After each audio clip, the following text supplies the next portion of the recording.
Good morning student. Nirmal TT की online classes में मैं अंजू भारद्वाज आपका हार्दिक अभिनंदन करती हूँ। बच्चों, हम संस्कृत शिक्षण के अंतर्गत संस्कृत का महत्व के बारे में अध्ययन कर रहे हैं। हमने संस्कृत की महत्वता क्या होती है, कब से संस्कृत का उद्भव माना गया, विश्व में सबसे प्राचीन कालीन जो भाषा का विकास हुआ है वो संस्कृत भाषा का विकास हुआ है। इसके अंतर्गत हमने संस्कृत शिक्षा आयोग के द्वारा संस्कृत का क्या बताया, क्या क्या बतलाया है, बोले सर ने क्या बतलाया है, उन सब के बारे में अध्ययन कर चुके हैं। हमारे आदर्शों, मान्यता, मूल्यों का जो हमें मिले स्रोत जो मिला है वो किससे मिला है? संस्कृत भाषा से ही मिला हुआ है। तो हमने इसके महत्वता के अंतर्गत आपको भाषाई आधार पर संस्कृत का महत्व, जिसके अंतर्गत आपको जैसे भाषा का जो आधार है वो सबसे पहले कहाँ से आया, या आर्य जो लोग हैं उनकी जो भाषा थी क्या वो संस्कृत की थी, या द्रविड़ भाषा, द्रविड़ के दक्षिण भारत के जो लोग थे उनकी भाषा भी क्या संस्कृत थी। इन सब के बारे में इसमें कुछ थोड़ा सा पॉइंट आपका रह गया है भाषाई आधार के आधार पर, उसको हम क्लियर कर देते हैं। जैसे आर्य एवं द्रविड़ परिवार की सभी भाषाएं संस्कृत से प्रभावित थी। आर्य की तो थी संस्कृत भाषा, लेकिन द्रविड़ जो परिवार हैं उनकी भी भाषाएं कैसी थी? संस्कृत थी। जो मैंने आपको बताया ना, भारोपीय भाषा, संस्कृत कौन सी भाषा? भारोपीय मूल की पहली भाषा है। सब अर्थात सर्वाधिक, विश्व की सर्वाधिक प्राचीन भाषा कौन सी है? संस्कृत भाषा है। इसमें भारत से लेकर प्राय संपूर्ण यूरोप तक बोले जाने के कारण परिवार को भारोपीय भाषा है। जैसे भाषा के वर्गीकरण में भारोपीय भाषा को हम क्या करेंगे? भारत से लेकर पूर्णतः यूरोपीय देशों तक बोली जाने भाषा को हम क्या कहलाती है? भारोपीय भाषा कहलाती है। अब इसके अंतर्गत भारोपीय भाषा में कौन कौन सी भाषाएं सम्मिलित हो जाती है? इस परिवार को पूरे संसार में फैली हुई है। जनसंख्या की दृष्टि से इस परिवार का प्रथम स्थान है एवं साहित्य की दृष्टि से भी इस परिवार की भाषा अग्रगण्य है, क्योंकि भारोपीय पूरे यूरोप देश की सर्वप्रथम, जनसंख्या की दृष्टि से भी है सर्वोपरि है। उसी प्रकार से ये साहित्य की दृष्टि से भी इसका जो साहित्य है वो भी समृद्धशाली है, अर्थात सर्वाधिक संपूर्ण माना गया किसका? भारोपीय भाषा में संस्कृत भाषा को। भारोपीय भाषाओं की प्राचीन भाषाओं में संस्कृत सबसे प्राचीन भाषा कौन सी मानी है? प्राचीन भाषा कौन सी? संस्कृत। तो इसके बाद जैसे संस्कृत प्राकृत, संस्कृत पाली प्राकृत, पाली प्राकृत, ये हमारी कौन सी भाषा होंगी? ये प्राचीन भाषा कहलाएंगी। संस्कृत, पाली, प्राकृत, अपभ्रंश, प्राचीन फ्रांसीसी, अपभ्रंश, प्राचीन फ्रांसीसी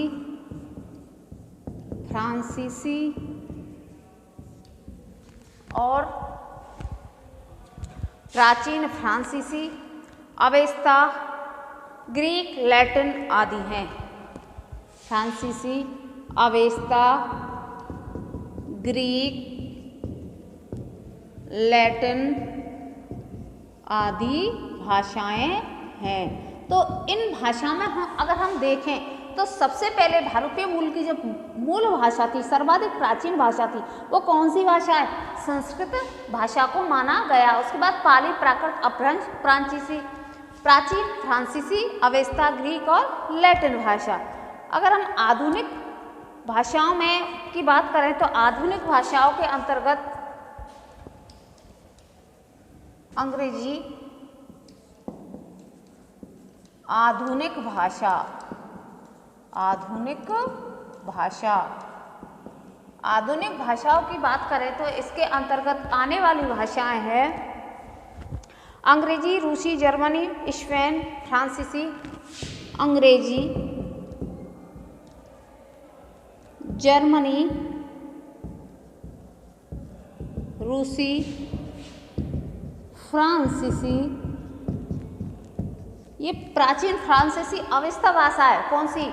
ऊपर वाली भारोपीय भाषा की। और आधुनिक भाषा में अंग्रेजी, रूसी, जर्मनी, फ्रांसीसी, स्पेनी, हिंदी, पुर्तगाली, इटावली, हिंदी भी आएगी। अब आधुनिक भाषा में किसका आएगा?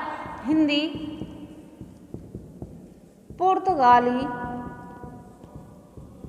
इतावली या इटावली, स्पेनी इत्यादि बहुत सारी भाषाएं जो आधुनिक भाषा के अंतर्गत आती हैं। लेकिन जब जननी नाम दिया है, जहाँ से उत्पन्न हुई है, जो विश्व की सबसे प्राचीन जो ग्रंथ, वो ऋग्वेद को भी माना गया, सबसे प्राचीन जो भाषा मानी गई वो संस्कृत से मानी गई, तो सबसे प्राचीन समृद्ध साहित्य किसका होगा? संस्कृत भाषा का माना जाता है। अपने मूल रूप की दृष्टि से परिवार की भाषा को श्लिष्टतात्मक कहा है, जिससे शब्द और अर्थ दोनों में विशेष चमत्कार हो। भारतीय भाषा को मुख्य रूप से दो वर्गों में, शतम वर्ग और केटम वर्ग में मापा है, अर्थात अपने मूल रूप में श्लिष्ट या अपने इससे जो उत्पन्न हुई है, एक दूसरे से संबंधित है, उसको श्लिष्ट, और अश्लिष्ट जो अलग अलग है उसको अश्लिष्ट। तो इसमें जैसे आपको बतलाएं, हम संस्कृत में हम बोलते हैं, जैसे संस्कृत भाषा में बोलते हैं हम शतम, शतम यानी आप जानते होंगे, उसी इस शतम को हिंदी में क्या कहते हैं? 100। तो इसकी जो संस्कृत जो शब्द है उसी का तो हिंदी रूपांतरण हुआ है क्या? 100। तो जो संस्कृत में बोला गया वही तो हिंदी में बोला गया। उसी तरह अवेस्ता में शतम, अवेस्ता में क्या बोला गया इसको? शतम। मूल उद्गम कहाँ से हुआ है इसका? शतम का, 100 का? संस्कृत से। तो जननी कौन सी हुई? संस्कृत। अवेस्ता में इसको बोला है शतम। फारसी में बोला जाता है इसको सत। फारसी में बोला जाता है सत या सद। किसको? 100 को। और इटालिक में बोला जाता है स्तो। इटालिक में बोला जाता है स्तो, और स्टोबलियम होता है स्टोलिनिया। ये बहुत सारी और भी ऐसे भाषाएं हैं जिनमें 100 का रूप जो संस्कृत में बोला गया है उसको अलग अलग भागों में डिवाइडेड, अलग अलग भाषाओं में इसको वर्गीकृत किया गया है। तो इसके हिसाब से हम माने तो संस्कृत जो भाषा है हमारी मूल रूप से सर्वाधिक विश्व की पहली भाषा है ऐसी जिससे और भाषाओं का या अन्य भाषाओं का उद्गम हुआ है। तो ये हमने आपको बतलाया था भाषा के आधार पर संस्कृत का महत्व। अब आपको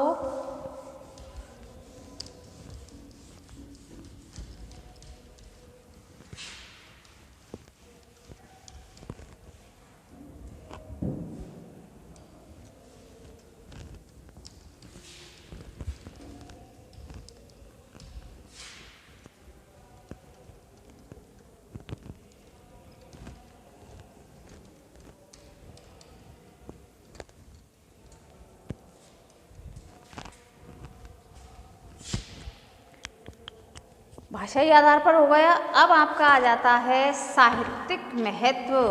साहित्यिक महत्व के अंतर्गत दूसरा आ जाता है नंबर 2 साहित्यिक महत्व। संस्कृत भाषा का साहित्यिक महत्व की दृष्टि से देखें तो हमारे वेद, पुराण, उपनिषद, ब्राह्मण ग्रंथ, आरण्यक, ये सारी जो विधाएं हैं उनका जो महत्व है, जो साहित्य है वो किसके अंतर्गत है? वो संस्कृत के अंतर्गत ही बतलाया गया है। संस्कृत भाषा के अंदर ही संस्कृत साहित्य के उत्कृष्ट ग्रंथ माने जाते हैं। जैसे वेद, वेद कितने? वेद हमारे 4 वेद बतलाए, वेद, पुराण, ब्राह्मण ग्रंथ, आरण्यक, ये सारे जो साहित्य हैं ये संस्कृत भाषा के सर्वोत्कृष्ट महत्वपूर्ण ग्रंथ हैं। जैसे वेद 4 हैं, 4 कितने वेद हैं? ऋग्वेद, ऋग, यजु, साम और अथर्व। ऋग्वेद, यजुर्वेद, सामवेद और अथर्ववेद। ऋग्वेद में ऋचाओं की संहिता की गई है अर्थात पद में।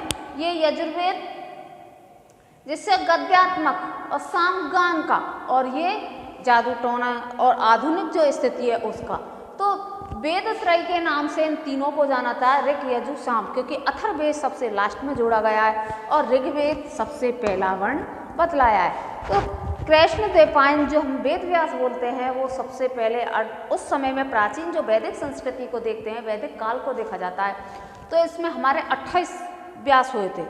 वेदों का संकलन ब्रह्मा जी ने किया कहते हैं, फिर संकलन कर मतलब वेदों की रचना की है उन्होंने भारद्वाज को भारद्वाज, बृहस्पति पृथ्वी, इंद्र को इंद्र ने, फिर संकलन करता हुआ फिर वैशंपायन, फिर जो ऋषि हुए थे वेद व्यास हुए थे हमारे 28वां जो वेद व्यास था वो था कृष्ण द्वैपायन। उसी को व्यास की हम संज्ञा दी जाती है, जिन्होंने 4 अपने शिष्यों को क्या दिए थे, 4 शिष्यों को अपने ग्रंथों का अध्ययन करवाया। जो सबसे पहले ग्रंथ का अध्ययन करवाया वो पैल ऋषि को करवाया था। पैल ऋषि ने ऋग्वेद की रचना की, वही ऋग्वेद के। फिर दूसरा जो करवाया था यजुर्वेद का, वो करवाया था वैशंपायन के द्वारा यजुर्वेद की। फिर उसके बाद तीसरा जो करवाया था वो करवाया था सुमंतु ने, जैमिनी जी ने, जो जैमिनी जी ने करवाया था वो शाम की, और उधर उसके लास्ट में करवाया था अथर्वा ऋषि के द्वारा या सुमंतु ने। तो उनका जो दिया था, जो उनको ज्ञान दिया था, जो अध्ययन करवाया था, उन्हीं के द्वारा ऋग यजु साम और अथर्व की रचना की गई। तो वैदिक संस्कृति में अर्थात साहित्यिक महत्व को देखें तो हमारे वेदों से लेकर और आधुनिक काल तक की हमारी संस्कृत का जो महत्व है वो कहीं देखने पर भी आपको संभव नहीं। जहाँ प्राचीन काल से ही आप देखेंगे संस्कृत में सारी चीज़ें उपलब्ध मिलेंगी। कोई भी ऐसा कोई विषय नहीं है जो संस्कृत के आधार पर नहीं मिलता है आपको। शल्य चिकित्सा लो, सामाजिक लो, धार्मिक लो, आर्थिक लो, राजनीतिक लो, कोई भी ऐसा कार्य नहीं है जिसमें संस्कृत में उसका समाधान न मिल जाए। व्याकरण की दृष्टि से व्याकरण में भी साहित्यिक महत्व है। व्याकरण की दृष्टि से पाणिनि जो लेखक हुए हैं, कौन हुए थे? पाणिनि। इनकी अष्टाध्यायी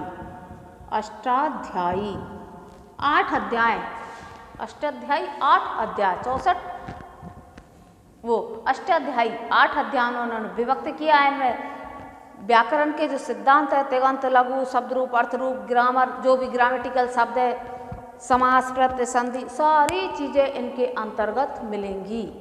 मनुस्मृति भी कौन सी भाषा में? मनुस्मृति वो भी संस्कृत भाषा में आपको मिलेगी। उसी प्रकार से पतंजलि की महाभाष्य ये भी आपको संस्कृत में मिले। जो आज बाबा रामदेव जो पतंजलि का वो चलाते हैं अपना, वो जो सारा जो वैदिक उपचार वो महाभाष्य से लेते हैं। वो पतंजलि के द्वारा बनाई गई औषधि, उनके रोग निवारक कारक जो इसमें बतलाए गए हैं, इनके द्वारा ही बतलाया गया है। और इसमें इसके बाद देखा जाता है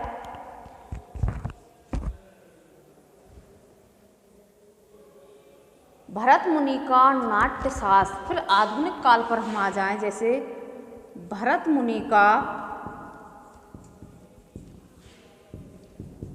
नाट्य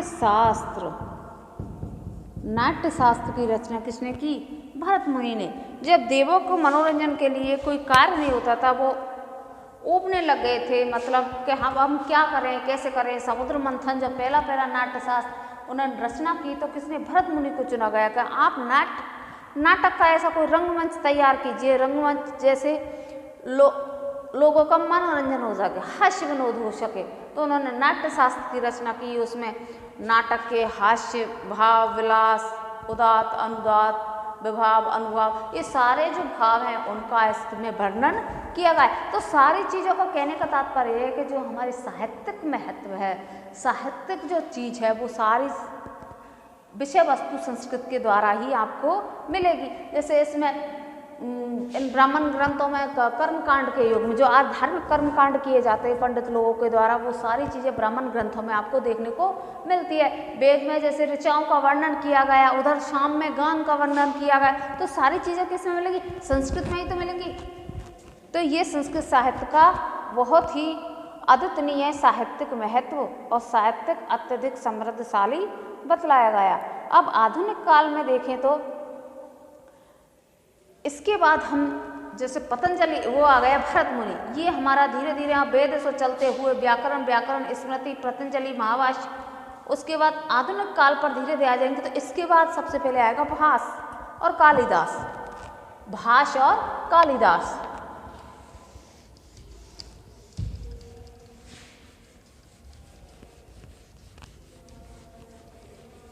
इन्होंने भी संस्कृत में ही सारे अपने जो ग्रंथ है उनका लेखन किया है। भास का है स्वप्नवासम दत्तम, भास का स्वप्नवासम दत्तम और प्रतिमा नाटकम। आधुनिक काल में देखें, भास का स्वप्नवासम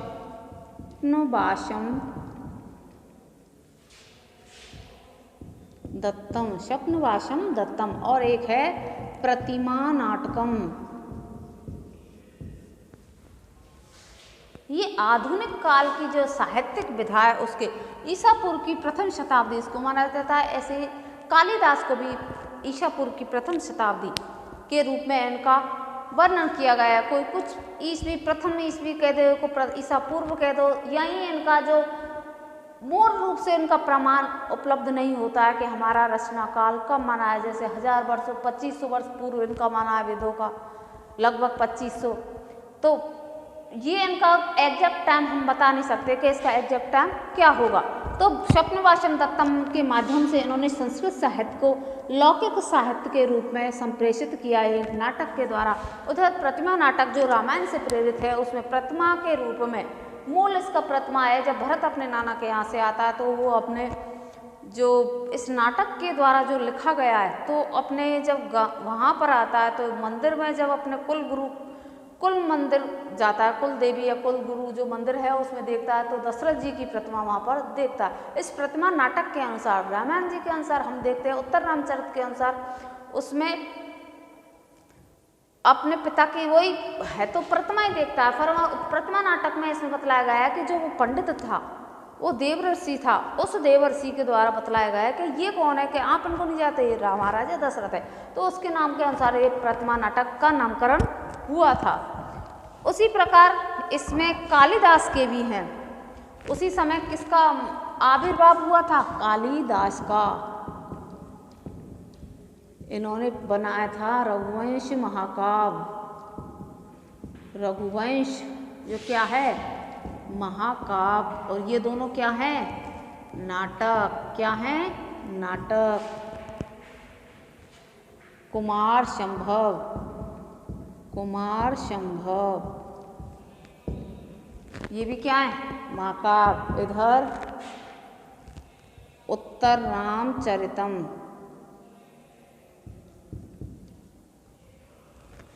उत्तर रामचरितम सॉरी इसकी नहीं भभूति की है। उधर है इसका मेघदूतम, मेघदूतम। और है अभिज्ञान शाकुंतलम, शाकुंतलम। इधर है इनकी विक्रमोर्वश्यम,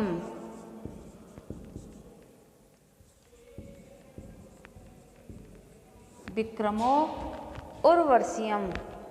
मालविका अग्निमित्रम,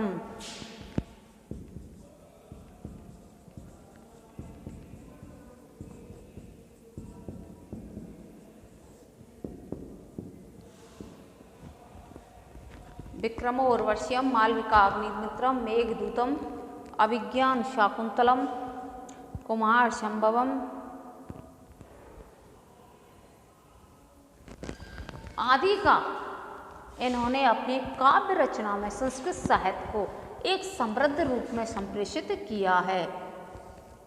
मेघदूत को दूत के द्वारा ही अपनी अभिव्यक्ति संप्रेषित करना, अभिज्ञान शाकुंतलम व्यवहार रूप में लौकिक साहित्य में एक स्त्री की दशा को बतलाना, किस प्रकार से स्त्री का व्यवहार किया जाता है। विक्रम और उर्वशी की कथा, ये है दोनों महाकाव्य, ये है खंडकाव्य और ये है नाटक। इनके द्वारा संस्कृत साहित्य को जन सामान्य तक पहुंचाने का काम किसने किया है? कालिदास के द्वारा किया गया है। ये दोनों ही प्रथम शताब्दी के आसपास के माने जाते हैं। इसके बाद आता है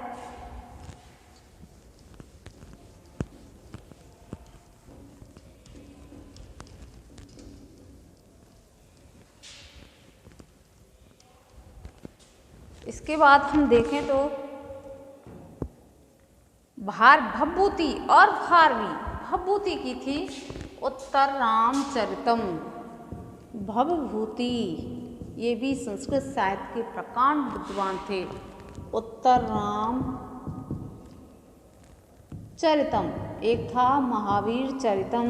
महावीर चरितम उत्तर रामचरित में राम और सीता और लक्ष्मण की दशा को बतलाया गया है। जब उत्तरकांड को इसमें संप्रेषित किया, जब राम क्या करता है, सीता का परित्याग कर देता है। लास्ट का जो सीन है उसमें परित्याग करके सीता जब 12 वर्ष बाद उधर राम का आगमन होता है तो उन वनों में वो सीता के अपने आप को देखता है कि हाय धिक्कार है मुझे, मैंने क्या किसके साथ कैसा, वो करुण रस से भरा हुआ है क्या संस्कृत साहित्य का ये उत्तर रामचरित। उसके बाद है इसमें भारवी कृत क्रातार्जुनीयम।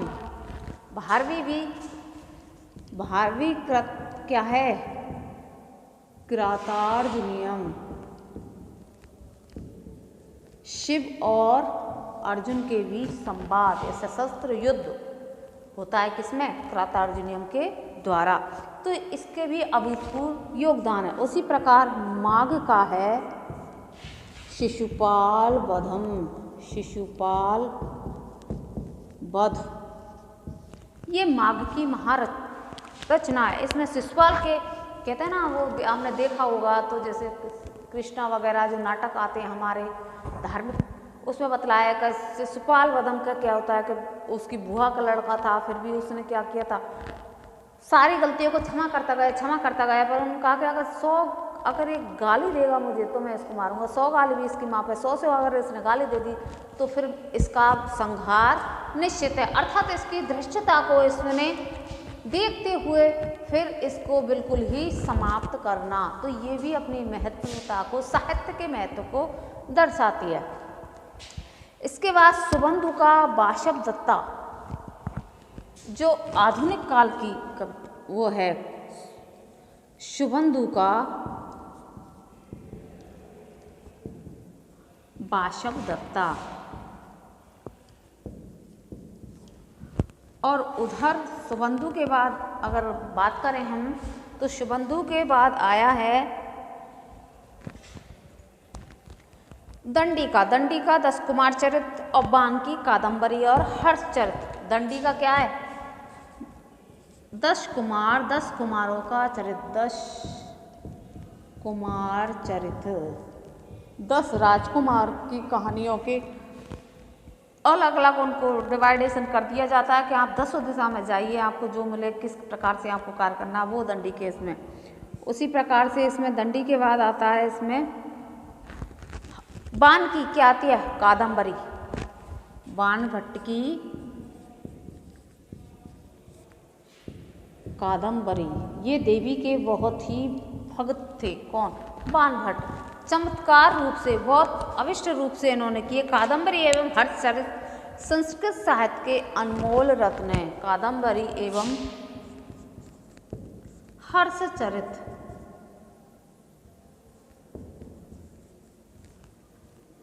ये कथा है और ये आख्यायिका है। 3 जन्मों की इसमें कथा होती है। चंद्रमा, पुंडरीक और तारापीड़।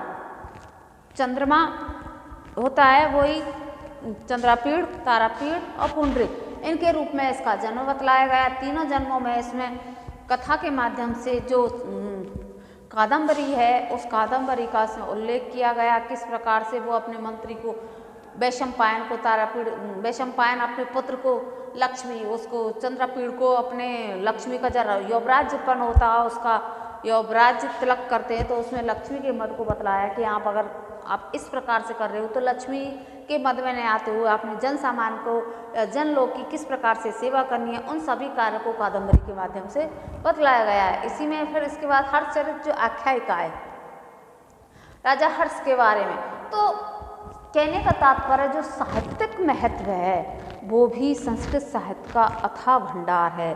संस्कृत के द्वारा ही हमने वेदों से लेकर आधुनिक काल तक की स्थिति को इसमें बतलाया गया है। बहुत से जैसे हुए, भाष्यम दत्ता ले लो इसमें, और कोई जैसे कवि की रचना ले लो, वेदांग ले ली हमने, महाभारत ले लो, रामायण ले लो, उसके बाद में आप ले लो जैसे मेघदूत वगैरह, ऋतु श्रृंगार, सौंदर्य नंदन महाकाव्य। और आधुनिक युग में जैसे हमारे जो आधुनिक कवि हुए, आधुनिक कवि के द्वारा जैसे अंबिका दत्त व्यास, इन्होंने शिवराज विजयम, आधुनिक रूप के कवि हैं जैसे अंबिका दत्त व्यास, इनका है शिवराज विजयम, शिवराज विजयम। ये हमारे आधुनिक युग की जो व्यवस्था है, राजनीतिक व्यवस्था है, प्रशासनिक व्यवस्था है, उस व्यवस्था के बारे में वर्णन करता है। ऐसे प्रभाकर शास्त्री है, भट्ट मथुरानाथ शास्त्री है, हरि नारायण शास्त्री है, गणेश शर्मा है, वो आधुनिक काल के जो रचयिता हैं, जो विद्वान हैं, कलानाथ शास्त्री, मथुरानाथ शास्त्री, वो भी संस्कृत के महत्व को बरकरार रखे हुए आज भी संस्कृत साहित्य जीवंत रूप में अग्रेसित हुआ जा रहा है। बीच में कुछ इसकी ऐसी शिथिलताएं देखने मिली कि संस्कृत का जो महत्व है थोड़ा धूमिल हो गया, परंतु अब आप देखें तो नई शिक्षा नीति के अंतर्गत आपने देखा तो संस्कृत के महत्व को अनिवार्य रूप से कर दिया गया, अर्थात संस्कृत भाषा को तृतीय भाषा न मानते हुए इसको अनिवार्य रूप से किया गया है। उसमें अपनी क्षेत्रीय भाषा और संस्कृत भाषा को महत्व दिया गया और अंग्रेजी भाषा को उससे दूर किया गया, क्योंकि अपनी जो भाषा है, वेदों की जो भाषा, पुराणों की भाषा है, बच्चा उससे क्या होता जा रहा है, दूर होता जा रहा है। उस भाषा की महत्वता को दर्शाए हुए नई शिक्षा नीति के अंतर्गत साहित्य के अर्थात संस्कृत साहित्य के महत्व को बतलाया गया है, क्योंकि अंग्रेजी के माध्यम से हर बच्चा उसमें नहीं सीख सकता। बच्चा जो छोटा है वो अपनी क्षेत्रीय भाषा के अनुसार, अपनी संस्कृति के अनुसार किस प्रकार से हमारी संस्कृति से जुड़ी हुई है, उस संस्कृति के बारे में बतलाना। तो कहने का तात्पर्य है कि संस्कृत भाषा के महत्व में साहित्य का बहुत ही महत्वपूर्ण योगदान रहा है। साहित्य का महत्व देखने को मिलता है कि हमारे वेदों के अंतर्गत, पुराणों के अंतर्गत जो हमारी वर्ण व्यवस्था है, उन वर्णों में भी क्या कितने वर्ण बतलाए गए हैं, किस प्रकार से हमें रहन सहन करना है, किस प्रकार से हमें कार्य करना है, कौन सा कार्य नीच है, कौन सा कार्य सही है, उन कार्यों के बारे में भी बतलाया है। तो ये हमारे साहित्य में देखने को हमको सब कुछ मिलता है। जैसे बाल गंगाधर तिलक के अनुसार ज्योतिष के आधार पर, जिसमें आने वाले संपात के आधार पर 6000 ईसा पूर्व से 4000 ईसा पूर्व तक वेद का रचना काल माना गया। जैसे अदिति काल और मगशिरा काल, कृतिका काल, सूत्र काल, ये सारे जो काल हैं उनके बारे में बतलाना। वेद के धर्म यज्ञ के अनुसार, अर्थात धर्म यज्ञ प्रधान है। वेदकालीन जो संस्कृति है, ऋग्वेद कालीन जो संस्कृति है, वो धर्मकालीन संस्कृति मानी गई है। मंत्रों के द्वारा देवताओं की स्तुति की जाती है और प्रतिभा या मूर्ति का निषेध, अर्थात वहाँ पर उस समय ऋग्वेद कालीन में ब्रह्मा विष्णु महेश नहीं होते थे, जो आज के जमाने आधुनिक काल के जो देवता माने जाते हैं, कौन से, ब्रह्मा विष्णु महेश। तो ऋग्वेद कालीन जो संस्कृति है, ऋग्वेद काल में प्रतिमा मूर्ति पूजा का क्या था, अभाव था। उस समय प्रमुख देवता थे अग्नि, इंद्र और विष्णु। क्या थे, अग्नि, इंद्र और विष्णु को माना गया। तो उस समय से हमारा धार्मिक और धर्म के द्वारा ही तो थोड़ा सा क्या होता है, बच्चा अपना होता है, अरे ये गलत काम नहीं करते, हम ऐसा करेंगे तो ऐसा, बच्चों को हम समझाते हैं ना। तो धार्मिक कारण हमारा वेदों से ही बतलाया गया। तो धर्म के द्वारा ही, अर्थात संस्कृत साहित्य के महत्व को बतलाना कि संस्कृत साहित्य हमारे जीवन में किस प्रकार से महत्वपूर्ण या लाभदायक सिद्ध होता है। तो आज हमने आपको संस्कृत के महत्व के बारे में अध्ययन करवाया। नेक्स्ट वीडियो में हम नेक्स्ट टॉपिक को पढ़ाएंगे। तब तक के लिए धन्यवाद।